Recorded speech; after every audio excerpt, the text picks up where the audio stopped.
আমাকে বলল প্লিজ আপনি একটু সরে যান না এখান থেকে, বলে ওদের ছবি নিল। আমি আস্তে করে উঠে পাশে চলে গেলাম। সাহাসুর কোথা থেকে ঢুকে গেছে, এ তো বেনে জল ঢুকে গেল। আমার এত কান্না পেয়ে, বাজার অনলাইন ওনারা ফোন করেছিলেন একটা ইন্টারভিউ নেবেন বলে। আমার কিরকম গরম হয়ে গেল মাথাটা। থাপ্পড় মারার পরও আমার বিনুনি ধরে বাসের সঙ্গে আমার কপাল ঠিকিয়ে দিল। এই রিঙ্কুর একটা প্রবলেম হয়েছে। রিঙ্কু মানে শর্মিলা ঠাকুর। কি প্রবলেম? তার আগে আমি ওনার সঙ্গে কথা টথা কিছু হয়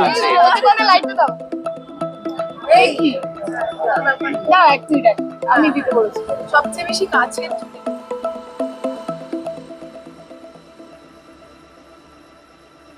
সম্প্রতি একটি ইন্টারভিউ আপনি খুব সুন্দর সুন্দর কথা বলেছেন, কিন্তু সেখানে কিছু ভুল ইন্টারপ্রিটেশন হচ্ছে, ভুল ভাবে মানুষের কাছে যাচ্ছে। কি বলবেন এটা, যে এটা দেখে আপনি অত্যন্ত কষ্ট পেয়েছেন? আমি কষ্ট পেয়েছি কারণ আমি তো ওইভাবে বলিনি, এরা অন্যভাবে লিখছে। হ্যাঁ, সেইটার জন্য আমার খুব খারাপ লেগেছে। এই আনন্দবাজার অনলাইন ওনারা ফোন করেছিলেন একটা ইন্টারভিউ নেবেন বলে। আমার কিরকম গরম হয়ে গেল মাথাটা। আমি বললাম না, আমি এক্ষুনি ভাবতে পারছি না, আপনাকে কবে ডেট দেবো পরে বলবো। আমি ভাবলাম যে তোমার মাধব বললো আমার কাছে অর্পিতার নাম্বার আছে, আমি বলবো। আমি যেটা বলিনি সেটা অন্যভাবে, যেমন কিছুদিন আগে বেরিয়েছিল যে অনামিকা সাহা নার্সিং হোমে ভর্তি, হাসপাতালে ভর্তি। হ্যাঁ, আমি তারপর বাধ্য হলাম নিজে বলতে ওই যে আপনারা এরকম মিথ্যে রটনা রটাবেন না। হ্যাঁ, আমার একটা সার্জারির কথা হয়েছিল, কিন্তু আমি তো হাসপাতালে ভর্তি হইনি। তাহলে এইসব রটনা কেন হচ্ছে আমার নামে? সারা জায়গায় রটে গেছে আমি অসুস্থ, আমি অসুস্থ। না, আমি দিব্যি কাজ করে বেড়াচ্ছি। আমি মুর্শিদাবাদ গিয়েছিলাম আউটডোরে, সেখানে 4 দিন আমি থেকে আউটডোরে কাজ করে এলাম। 3খানা ছবি করে এলাম, রেশন কার্ড একটা, লোন একটা, একটা প্রেম, লাভ প্রেম ভালোবাসা। তাহলে আমি তো কাজ করে বেড়াচ্ছি। আপনারা এইভাবে উল্টোপাল্টা লিখলে কিন্তু খুব। একদিন আমার জীবনে ছিল যখন আমি এসেছিলাম 17 বছর বয়সে অভিনয় জগতে, তখন তোমাদের মতন এরকম মেয়েরা কেউ ছিল না, তখন সব ছেলেরা। তো আমি খুব দুঃখ করে বলেছিলাম স্বপনদাকে, আচ্ছা স্বপনদা, আনন্দবাজার অন্যান্য কাগজ সব জায়গায় ছবির যখন রিভিউ দেয়, এখন তো সেগুলো উঠে গেছে সব, রিভিউ যখন ওরকম করে দিত আনন্দবাজারে, তাতে ক্যারেক্টারের নাম সেটা থাকতো, ব্র্যাকেটে থাকতো অরিজিনাল নাম। তো দীপঙ্কর দা, লাবণী বা বুম্বার তো থাকবেই, হিরো হিরোইনের কথা বাদ দিলাম। ক্যারেক্টার আছে যারা, তাদেরও কিন্তু ক্যারেক্টারের নাম দিয়ে ব্র্যাকেটে তাদের নাম দেওয়া হতো, কিন্তু আমার শুধু ক্যারেক্টারের নামটাই থাকতো, আমার ব্র্যাকেটে আমার নাম দিত না। তো এবার আমার খুব কষ্ট হয়েছে। আমি একদিন স্বপন সাহাকে শুটিং করতে করতে বললাম, আচ্ছা দাদা, স্বপনদার ছবিতেই বোধহয় রিভিউ বেরিয়েছিল, আচ্ছা স্বপনদা সকলের নাম দেয়, আমার নাম দেয় না কেন? স্বপনদা হঠাৎ আমার মাথার উপরে হাত দিয়ে বললেন, তোমার তো নাম নাই, ওই জন্য তোমার নামটা দেয় না, তুমি তো অনামিকা, ওইসব ভাববো না, ভালো করে পাঠ করো। তো আমি ভাবিনি, কিন্তু তারপর দামু বলে রাজা সেনের একটা ছবি করতে আমি বোলপুর গেছিলাম। তো বোলপুরে রাজা সেন 10 দিন ছিলাম ওখানে। লাস্ট বোধহয় 2 দিন আগে আমাকে রাজাদা বললেন যে অনামিকা, আমার ফ্ল্যাটে একটু চলে এসো, একই হোটেলে ছিলাম, ফ্লোর ভাগ করে, তো তুমি চলে এসো। কটায় দাদা? বললো 7টা 7:30 এরকম। ওই প্রেস থেকে সবাই এসছে, তো ওদের ইনভাইট করেছি, তো রাত্রির বেলা আজকে আমি প্রেস মিট করবো। ঠিক আছে, আমি গেছি, কথাবার্তা হয়েছে, রাজাদার সঙ্গে কথা হয়েছে, রাজাদা বলে দিয়েছেন, রঘুবীর যাদব করেছিল মেন, এই এই এই এই এরা এই করছে, সব বলে গেছে। এইবার আমি যখন উঠে ঘরে চলে আসছি আমার রুমে, তখন 2টো ছেলে আমার পেছন পেছন ছিল, এসে কি দিদি পার্টি দিচ্ছেন না, খাওয়াচ্ছেন না, তাহলে কি করে হবে, পাবলিসিটি কি করে হবে, আমাদের ডাকুন। একদিন পার্টি দিন। তা আমি না তখন বেশি কথা বলতে পারতাম না, জান। আমি এরকম তাকিয়ে বললাম, না আমি কি করে পার্টি দেবো, ঠিক আছে লিখবেন না আপনারা, বলে চলে গেছি। এইবার তারপরে কাজ করতে করতে করতে করতে একটা টাইমে কোন ছবির আমি জানি না, একটা হোটেলে সুপ্রিয়া দি, মানে ওই কার ছবি করলাম যেন, ওটা সুপ্রিয়া দেবী মেন ক্যারেক্টার, ওতে লাবণীও ছিল আমিও ছিলাম। তো আমরা ওই এইরকমই ট্রেলার লঞ্চ তখন ছিল না, তখন এইরকমই বোধহয় একটা পার্টি দেওয়া হয়েছিল, গেট টুগেদার। তো সুপ্রিয়া দি বসে আছে, সুমিত্রা মুখার্জি বসে আছেন। তো ওদের পাশে হাসি দিয়ে আমাকে টেনে নিয়ে বললো, এই অনামিকা এখানে বস। তা আমি এখানে বসলাম। এইবার মিডিয়ার কয়েকজন এলো, এসে যে ক্যামেরা নিয়ে দেখে থেকে আমাকে বলল, প্লিজ আপনি একটু সরে যান না এখান থেকে, বলে ওদের ছবি নিল। আমি আস্তে করে উঠে পাশেই চলে গেলাম। এইরকম ছিল জানো আগে।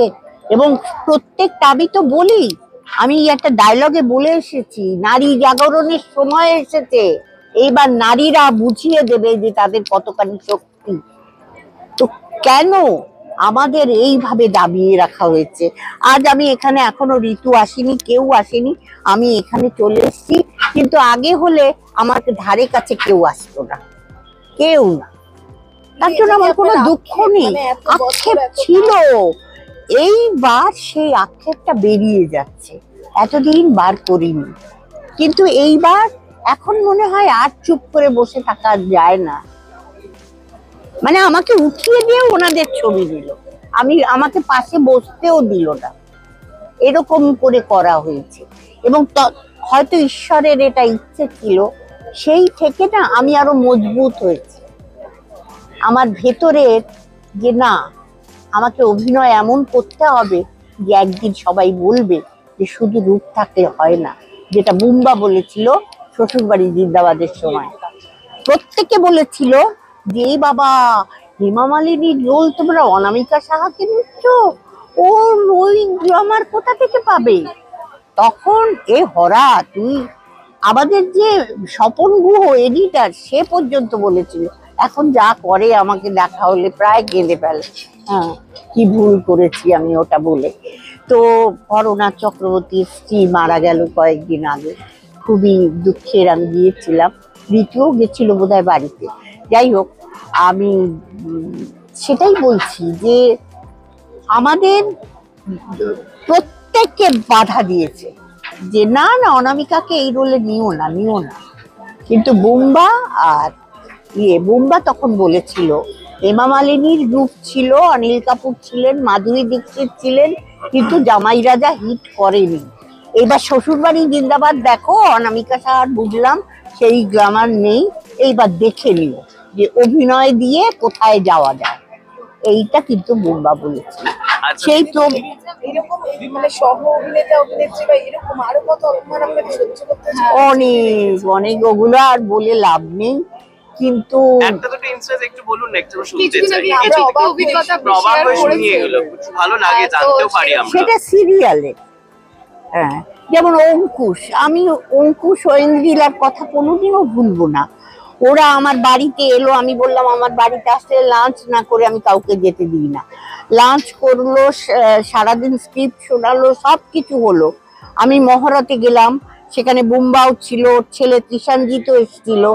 তো সবাই মিলে আমরা ওখানে খাওয়া দাওয়া হইচই করে সবকিছু করলাম।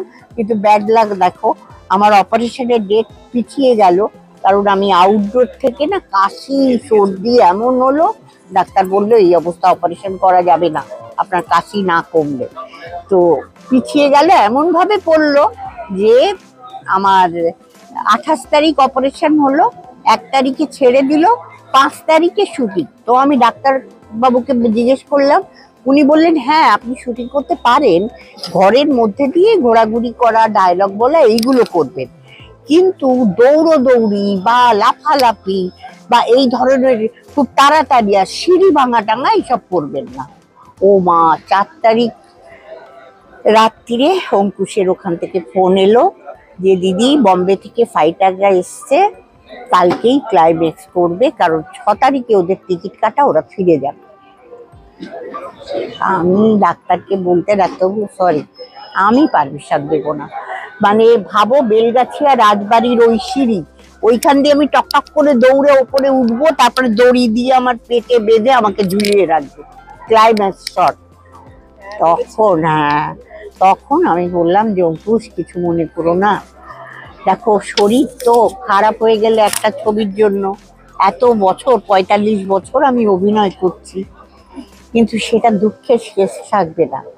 ঠিক আছে, আমি আবার যদি ছবি তুমি নিশ্চয়ই করবে, তখন আমি কাজ করব। তো ও একটা ভয়েস মেসেজ দিয়েছে, আমি রেখে দিয়েছি সেটাকে, যে দিদি আমি নেক্সট ছবি খুব তাড়াতাড়ি আরম্ভ করছি, তুমি সার্জারি যা করার করে নাও, এই ছবিটা আর না করতে পারবে না। তো এই যে নিউ জেনারেশনে মানে বুম্বার মতন কি হবে আমি জানি না, কিন্তু এই ছেলেটার মনটা, এই যে এদের পেয়ারটা ভীষণ ভালো।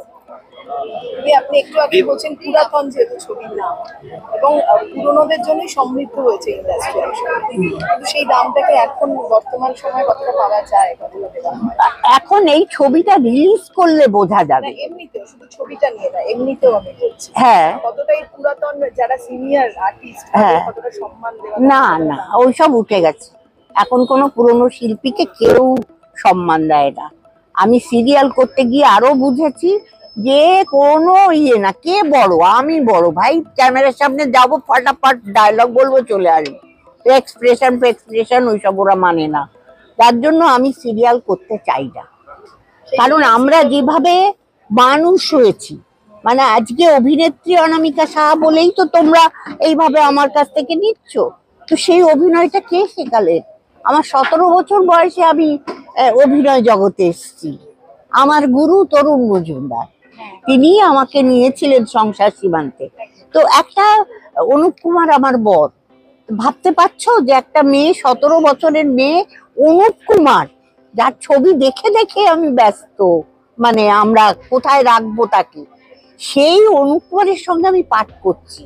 তখন তনুদা আমাকে একটা শর্ট দিয়েছিলেন যে আমার বিয়ে হয়েছে, আমি গেছো মেয়ে, আমাকে ওই মালা ফালা পরে এসে ঘরের দরজা বন্ধ করে শর্টটা, ক্রেনের ওপরে ক্যামেরা, শক্তি বন্দ্যোপাধ্যায় ক্যামেরাম্যান মারা গেছেন, তনুদা তো চলে গেছেন, তো ওই ওপরে থেকে উনি নেবেন, আমি টুকটুক করে এসে দেখবো যে অনুপ কুমার পায়ের ওপরে পা দিয়ে নাচাচ্ছে। তা আমি দেখে ভাবছি যে এই ছেলেটার সঙ্গে আমার বিয়ে হলো, এর সঙ্গে আমি মারধর করি, এ তো পাজি বদমাস ছেলে, এর সঙ্গে আমি ছি ছি ছি ছি কি জানি।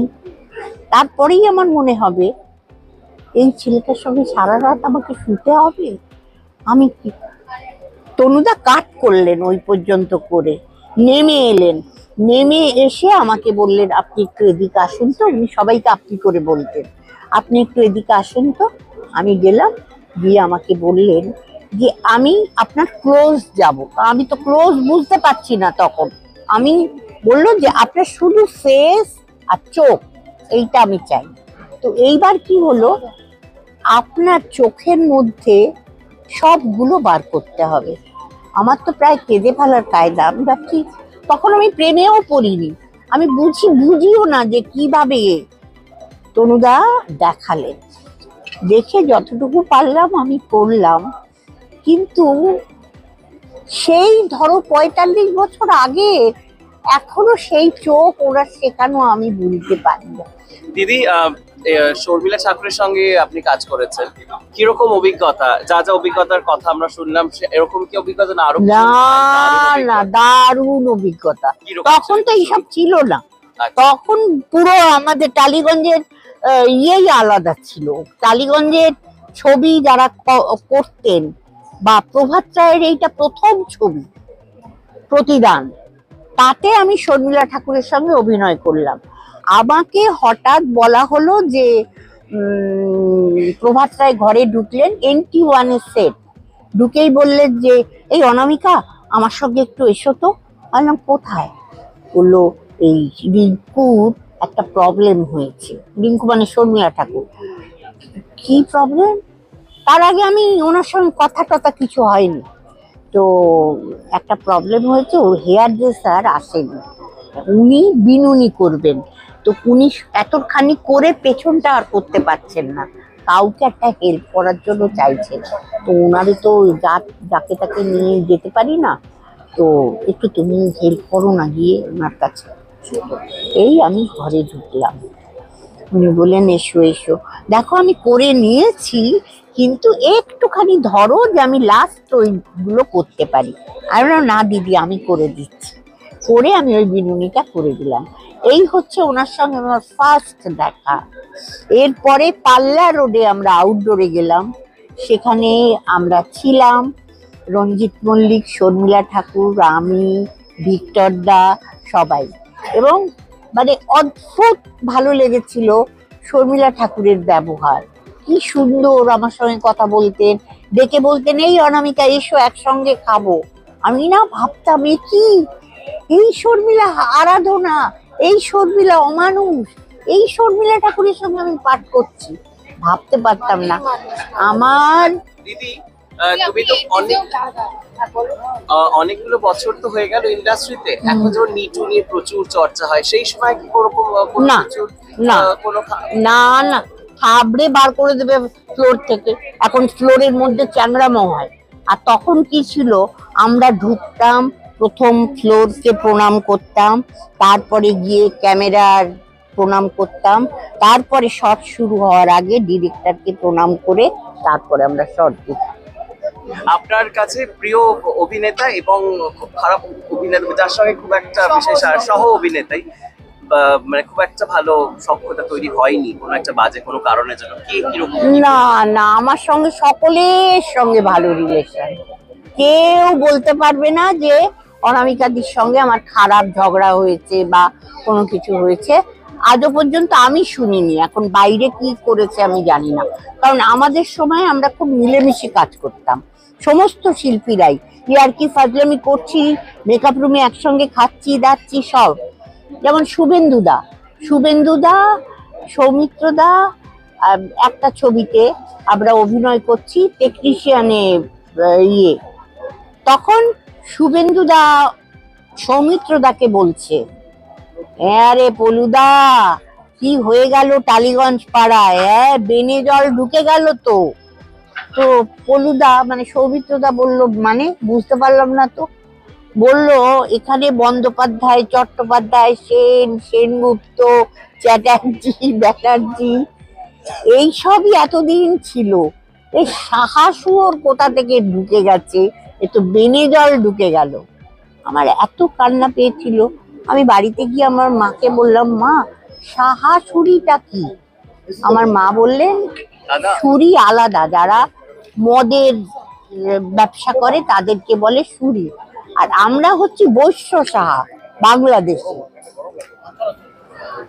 যখন স্বপন সাহা এলেন ওনাকে গিয়ে বললাম তবু দাদা একজন সাহা এলো, তারপরে তো ঋদ্ধিমান সাহাটা সব। আচ্ছা দিদি, এই যে সম্প্রতি একটা ইন্টারভিউর মাঝখান দিয়ে খবর থেকে আমরা পেলাম যে খুব একটা সখ্যতা ছিল না নাকি এর সঙ্গে, ওই সন্ধ্যা রায়, অভিনেত্রী সন্ধ্যা রায়ের সাথে উনি নাকি মেরেও ছিলেন। সখ্যতা কি, মেরেছিলেন মানে উনি নিজে পারেননি, মারের সিন ছিল। আচ্ছা, সেইটা সিনে একটা থাপ্পড় মারতে বলেছিলেন তনুদা, উনি থাপ্পড় মারার পরও আমার বিনুনি ধরে বাসের সঙ্গে আমার কপাল ঠেকিয়ে দিয়েছিলেন। তো তনুদা ট্রেনের থেকে চিৎকার করে নেমে এলেন, আর আবার কপাল ফুলে ডোল, উনি বেরিয়ে গাড়িতে উঠে উনি টুরিস্ট লজে চলে গিয়েছিলেন। কেন এরকম কি আগে আর ঘটেছে কোনো সময় এরকম? আপনার কেরিয়ারে আপনি প্রচুর সিনেমা করেছেন, থিয়েটারের সাথে আপনার কিরকম? থিয়েটার তো আমার প্রাণ, ওখান থেকেই তো আমি এলাম। থিয়েটার তো একটার পর একটা, প্রথম হলো মহেন্দ্র গুপ্তর, তোমরা নাম শুনেছো কিনা জানি না, বিখ্যাত লোক নাটকে কৃষ্ণকান্তের উইল, সেটাতে করতাম আমি, সুব্রতা চ্যাটার্জি করতেন ভ্রমর, তো ওখানে আমি করেছি 1.5-2 বছর। তারপরে করলাম অপর্ণা সেনের সঙ্গে স্বরলিপি বিশ্বরূপায়।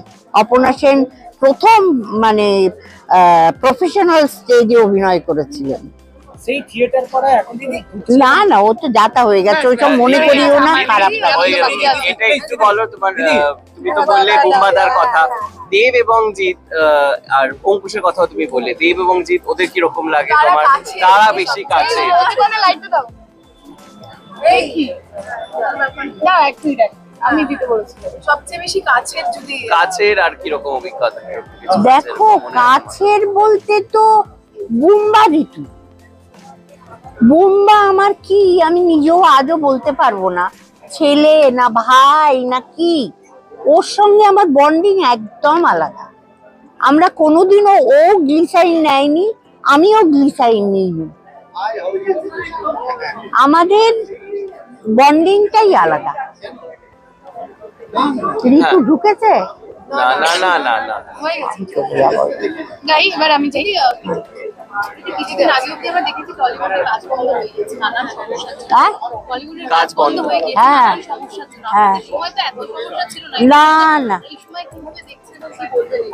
ওই জন্যই তো বললাম যে টালিগঞ্জের আমরা যা দেখেছি সেই জিনিস তো নেই, বরঞ্চ এখন এ ওর পেছনে লাগছে, সে তার পেছনে লাগছে। এ হচ্ছে মুদ্রা ব্যাপার, যেটা যে আমাদের বাংলা ছবিকে কোন জায়গায় ছিল ভাবতো। বাংলা ছবির গল্প নিয়ে বম্বের ডিরেক্টররা ছবি করত, সেই ছবি হিট হয়ে যেত। বাংলার ছবি, বাংলার ছবি সবাই বলতো, বাংলার থেকে গল্প আনো। তো সেগুলো কোথায় গেল? এখন বাংলায় কি দিচ্ছে, গল্প কই? চলো যাই এগুলো Thank খুলে you. না অলংকার